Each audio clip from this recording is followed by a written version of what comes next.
It is nasty and rainy out there today. At least it's not snowing.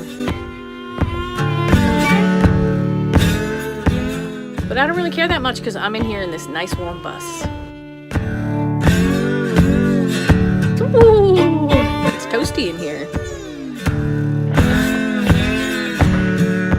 I'll tell you in another episode how I keep it so toasty warm in here. But today my project is I'm filling the bus up with vintage goodies. That's what I do, I sell vintage. And tomorrow I'm going to mill number 5 in Lowell, Massachusetts to sell.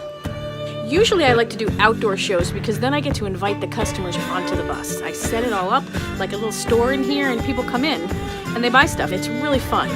I get to show off my bus too, so I like that part. But tomorrow is an indoor show because it's the middle of winter. So it's a little bit more of a thrash. It's on the 5th floor of this really funky hipster mall that's made out of an old textile mill. Should be fun.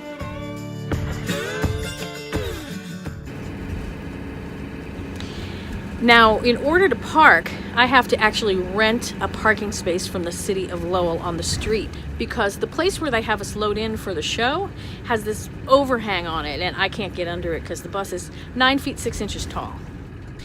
I don't know how other cities are, but Lowell has been great about it. I called the parking office and they said sure, so they rented me this space, they put a bag on it, I send them a check for $14 and they hold it for me. Now I do that every time I sell here. Well, I've arrived in Lowell. Now all I have to do is cart all my crap up 5 flights of stairs. Yippee! There's an elevator. I'm making it overly dramatic, but I'm too old for this.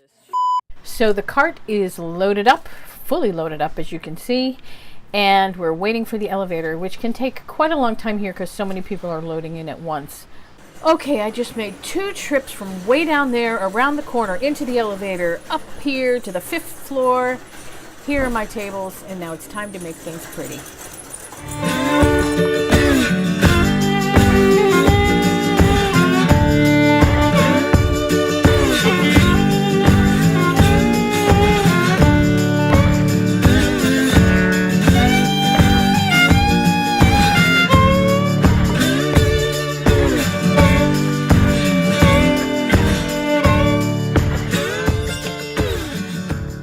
I love the way the backlight from the window makes the colors pop on these 1930s fruit crate labels. They're actual labels from fruit crates that never got used. Fruit crate, fruit crate, fruit crate, fruit crate, fruit. I've got jewelry and ephemera mostly today. Ephemera, noun, items of collectible memorabilia typically written or printed that were originally expected to have only short-term usefulness. So I mostly bring that stuff when I do indoor shows because that way I don't have to lug quite so much stuff up the elevator. Everything's all sectioned off in the box. See, here we've got book plates. Oh, I've got this great one. I've got a bunch of these from an old copy of Hamlet. This one is, Alas, poor Yorick. I knew him, Horatio. Everybody thinks it's, I knew him well. Alas, poor Yorick, I knew him well, but they're wrong. I've got these awesome antique maps, pages from an old engineering textbook, a few records, whole bunch of rosaries, and these are book plates from a copy of the Rubaiyat of Omar Khayyam.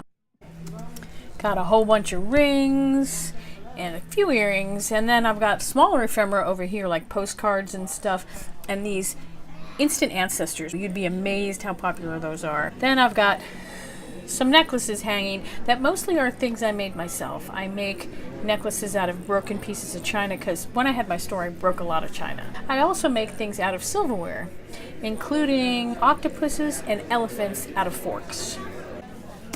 This is kind of my specialty, putting together a vignette like this. The piece in the back is from a silk merchant. This is a bubble glass giveaway piece from a funeral home. And the bracelet that's down here, that's a love token bracelet.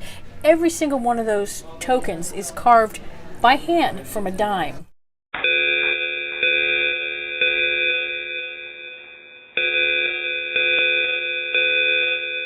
Well, it's the middle of the show and I am sitting out here in the bus because there was a fire alarm that went off and they made everybody evacuate. I'm sitting in the bus because it's really cold outside and I guess I wasn't leaving fast enough because I didn't want to leave all my merchandise there.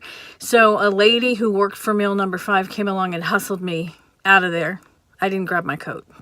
I'm going to have to go back and check and make sure that everything's okay. I don't think there's a real fire. Somebody said on the way down the stairs that they thought it was probably the movie theater burning the popcorn. Could be. I don't know. I guess we'll see. I can't tell from here whether they've let anybody back in the building, so I guess I better go to the other side, which is where they evacuated everybody to, and see what's up. Okay, I guess we're back on inside, and somebody said that what it was some kid trying to vape in the bathroom. I don't know, does vaping set off a fire alarm? I thought it was just vapor.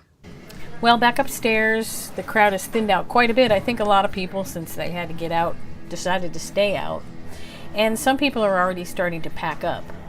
It's about that time, so I think I'm going to stay open as long as I can just to see if I make a little more money. But yeah, I'll have to start packing up soon too.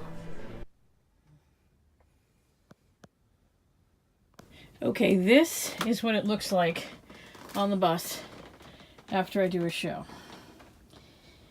Yeah, it's not pretty. Don't think this constitutes the tour, because this is not the tour. This is a mess. I'll spend the whole day tomorrow sorting it out and cleaning it up and putting stuff away so that things don't feel quite so insane in here. This is not how it's supposed to look, and I want it to look how it's supposed to look when I give you the tour. It will, but we're not there yet. Maybe when I get to 50 subscribers, I'll do it. We're almost there. Getting there. Today was a pretty good day. We did pretty well. Not as well as I did the last time I sold here in Lowell, because it was right before Christmas that time. So people got the moolah out when it's Christmas time. Next time I sell with Buster is going to be an outdoor show. It's actually going to be the famous Brimfield Antique Show. That doesn't happen until May, though. So we got a few more videos to go before that. If you're interested in vintage, though, and you liked anything you saw, go to my website. The link will be below. The link will be below. It's crackedvesselvintage.com. I think I'm going to change the name of the website just to maximalistminibus.com, because I don't really have my store anymore, and that was Cracked Vessel Vintage, but I don't know. If you're an old friend from Cracked Vessel Vintage, let me know what you would think about that name change. That's what the comments are for. That and any other complaining you want to do, or any other high-fiving you want to do, whatever. Comments, please. Subscriptions, too. Likes are good. I hate my hair today. I should have washed my hair, but I didn't.